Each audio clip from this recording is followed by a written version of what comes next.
Hello दोस्तों, आज हम एक और इंडियन रनिंग शू का रिव्यू करने वाले हैं जो है एब्रॉस फ्यूचर। कुछ महीने पहले हमने एक पोल डाला था यूट्यूब में कि क्या हमें इंडियन रनिंग शूज़ रिव्यू करने चाहिए। ओवरवेलमिंग रिस्पांस था हाँ, और कमेंट्स में एक ब्रांड जो सबसे फ्रीक्वेंटली हमें देखने को मिलता है वो है एब्रॉस। इस चैनल से पहले हमें एब्रॉस एज अ ब्रांड का कोई आइडिया नहीं था। हमने कभी इंडियन ब्रांड्स ट्राई नहीं किए थे। आप लोगों के गाइडेंस और सजेशन से हमने काफ़ी सारे इंडियन शूज़ खरीदे और एब्रॉस इनमें से एक था, क्योंकि हम जानना चाह रहे थे कि ये कौन सा ब्रांड है जिसके शूज़ इतने डिमांड में हैं। ट्राई करने के बाद शूज़ के कुशनिंग से हम काफ़ी इम्प्रेस हुए, पर एक एस्पेक्ट डिसअपॉइंटिंग लगा। एक और चीज़ हमने नोटिस किया कि हमने ऑर्डर किया था एब्रॉस ऑरेंज, पर जो आया उसमें एब्रॉस फ्यूचर का टैग लगा था। इनके कुछ मॉडल्स जैसे हैरिस, एल्विन, एरो, क्रिप्टो में midsole, plastic support pieces, even upper shape सारे सेम है, बस अपर का डिज़ाइन पैटर्न अलग है जो शायद परफॉर्मेंस में कोई चेंज नहीं लाएगा।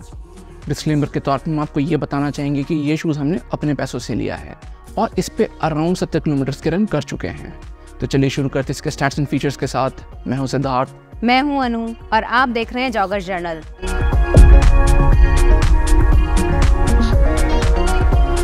एब्रॉस फ्यूचर की एस्टिमेटेड स्टैक हाइट है 40 मिलीमीटर हील पर, 30 मिलीमीटर 4 फुट पर और ड्रॉप होगा 10 से 12 मिलीमीटर। मेन साइज 9 में इसका वेट है 405 ग्राम और इंडिया में यह आता है 2499 रुपये का। इसका अपर एक प्लास्टिकी मेश का बना है।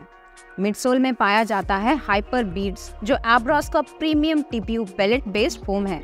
आउटसोल में फुल रबर कवरेज डाली गई है ड्यूरेबिलिटी को ध्यान में रखकर, और इनसोल बहुत ही सॉफ्ट और थिक है। अब बारी आती है लाइक्स और डिसलाइक्स की, और इसका पहला लाइक है कुशनिंग। ये इस शू का सबसे पॉजिटिव एस्पेक्ट है। इसकी स्टैक कुछ 40 से 42 मिलीमीटर तक होगी और हाइपर बीट्स मिडसोल बहुत ही सॉफ्ट स्क्विशी कंपाउंड है। हम जब इंडियन रनिंग शूज सर्च कर रहे थे तब हमने उन शूज़ पर स्पेसिफिकली ध्यान दिया जिनमें ETPU मिडसोल का इस्तेमाल किया गया है, क्योंकि ये ऑलमोस्ट गारंटीड कंफर्ट और एनर्जी रिटर्न देता है, और हाइपर बीट्स मिडसोल भी एक TPU कंपाउंड है। दूसरा लाइक है इसका इनसोल, जो हमारे पहले लाइक से कैरी फॉरवर्ड हुआ है। हमने कम से कम 100 डेडिकेटेड रनिंग शूज ट्राई किए हैं और आज तक इससे ज़्यादा सॉफ्ट और कंफर्टेबल इनसोल नहीं देखा। ये अलग लेवल पर कंप्रेस होता है और बाकी इंडियन शूज के मेमोरी फोम इनसोल के कंपैरिजन में इसकी लाइफ ज़्यादा रहनी चाहिए। इसका तीसरा लाइक है हील स्ट्राइकिंग। अगर आप रनिंग के दौरान हील पे लैंड करते हो तो ये शू आपके लिए बना है। शू के सिर्फ मिडसोल की स्टैक कुछ 30 मिलीमीटर होगी। इनसोल ऐड करके ये 10 से 12 मिलीमीटर और बढ़ जाता है, क्योंकि इनसोल काफ़ी थिक है। हम जनरली मिडफुट पर लैंड करते हैं, पर ये शू हमें एनकरेज कर रहा था हील पर लैंड करने के लिए अपने हाई ड्रॉप के कारण। चौथा लाइक है बिल्ड क्वालिटी। ये शू एक टैंक की तरह बना है। जो मटेरियल यूज हुए हैं वो ऐसे लगते हैं कि प्योरली ड्यूरेबिलिटी ध्यान में रखकर चुने गए हैं। थिक अपर, हाई स्टैक और फुल आउटसोल कवरेज ये मेक श्योर करेंगे कि आप इस शू का फुल वैल्यू उठा पाओ। पांचवा लाइक है प्राइस। कुछ लिमिटेड कलरवेज में मिंत्रा में ये 1200 के आसपास आ रहा है, जो एक बहुत ही अच्छी प्राइस है। अब बारी आती है डिसलाइक्स की, और पहला डिसलाइक है अपर। इसके कुछ एलिमेंट्स हैं जो हमें पसंद नहीं आए। सबसे पहला है इसका मैश, जो एक थिक प्लास्टिक के मटेरियल से बना है और बहुत ही स्टिफ है। ये ब्रीदेबिलिटी को नेगेटिवली इम्पैक्ट करता है। इसका लॉकडाउन भी सही नहीं बैठता और इसमें हील स्लिप भी होता है। अपर की दूसरी चीज जो हमें पसंद नहीं आई वो है इसके साइड में दिए गए प्लास्टिक प्लेट्स। हम गेस कर रहे हैं कि ये शू की स्टेबिलिटी को बरकरार रखने के लिए डाले गए हैं, क्योंकि स्टैक बहुत ज़्यादा है और फोम किसी गद्दे से कम नहीं।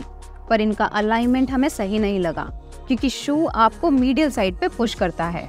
ये हमने वॉक करते हुए भी नोटिस किया कि फोम अंदर की तरफ धंस रहा है। 10-12 किलोमीटर के बाद हमारे नी के मीडियल साइड पर पेन शुरू हो गया। तीसरा अपर का इशू है प्लास्टिक पीसेस का एडिशन। इसमें एक फीचर है जिसमें बेहतर वेंटिलेशन के लिए एक स्विच दिया गया है, जिसे ऑन करने से अंदर की हवा बाहर सर्कुलेट होती है। ये एक्चुअली काम करता है कि नहीं बोलना मुश्किल है, क्योंकि स्विच ऑन रहे या ऑफ ये बहुत जल्दी हीट अप हो जाता है। एक बेहतर ब्रीदेबल अपर बिना प्लास्टिक एलिमेंट्स के ये सारे इश्यूज सॉल्व कर सकता है। चौथा डिसलाइक है इसका वेट। स्टार्ट्स में ही आपने सुना होगा कि ये ऑलमोस्ट 400 ग्राम्स का है, और इसमें सबसे बड़ा कंट्रीब्यूटर है फिर से plastic pieces. Of course outsole और अपर भी इसका वेट बढ़ाते हैं। हम जितने इंडियन शूज़ रिव्यू कर रहे हैं, मेजॉरिटी में वेट पेनल्टी देखने को मिल रहा है। अगर आप 400 ग्राम्स के शूज़ में भागोगे तो ये हैवी लगेंगे ही। अब हम इस शू के 3 मेजर कंपोनेंट्स अपर, मिड सोल और आउटसोल को रेट करेंगे अपने एक्सपीरियंस के हिसाब से। शुरू करते हैं अपर से।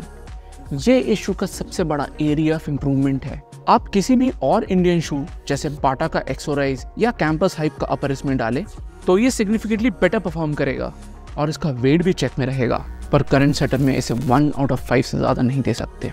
मिड सोल एक पॉजिटिव एस्पेक्ट है अगर आप हील स्ट्राइकर हो तो। हाइपर बीड्स और इसका इनसोल एक एक्सेसिवली सॉफ्ट कॉम्बिनेशन है जिससे आपके रन्स ऑल्दो सुपर कंफर्टेबल होंगे, पर इससे कुछ खास एनर्जी रिटर्न नहीं आता। इसे हम देंगे 6.75 आउट ऑफ 10। आउटसोल में कवरेज फुल है और रबर थिक, जिससे ड्यूरेबिलिटी अच्छी रहनी चाहिए। रबर का ग्रिप कुछ खास नहीं है, पर आउटसोल का टेक्सचर डिसेंट ग्रिप देता है। इसमें फ्लेक्स ग्रूव्स होते तो फ्लेक्सिबिलिटी बेहतर रहती। आउटसोल को मिलेगा 3 आउट ऑफ 5, तो टोटल स्कोर आता है 10.75 आउट ऑफ 20, जो बिलो पार है। अगर इसके अपर को आप इक्वेशन से हटा दें तो इसका वेट ही सबसे बड़ा डेट्रीमेंटल फैक्टर होगा, जिस कारण हम ये शू रेकमेंड नहीं कर सकते। कमेंट्स में हमसे फ्रिक्वेंटली पूछा जाता है कि एम्ब्रॉस फ्यूचर या हैरिस कैसा है 1600 मीटर या 5 किलोमीटर डिस्टेंसेस के लिए। वेट से ही आप समझ गए होंगे कि हमारा जवाब क्या होगा। इन शूज़ हम ट्राई कर रहे हैं, हम रियलाइज कर रहे हैं कि जिन शूज़ में प्लास्टिक एलिमेंट्स कम डाली गई हैं वो बेहतर मिडसोल सेंसेशन देते हैं और उनका वेट भी थोड़ा कम होता है। एम्ब्रॉस के ही 2-3 शूज़ हैं जैसे जेनिथ, क्लिफ, लेजर, जिनमें हाइपर बीट्स मिडसोल है पर कोई भी प्लास्टिक पीस नहीं। हम इनमें से एक शू ट्राई करेंगे और हाइपर बीट्स के परफॉर्मेंस पे रिपोर्ट बैक करेंगे। एक शू है जो इसके कंपेरेबल है और इससे सिग्निफिकेंटली बेहतर भी, वो है एक्शन का टर्बो 501।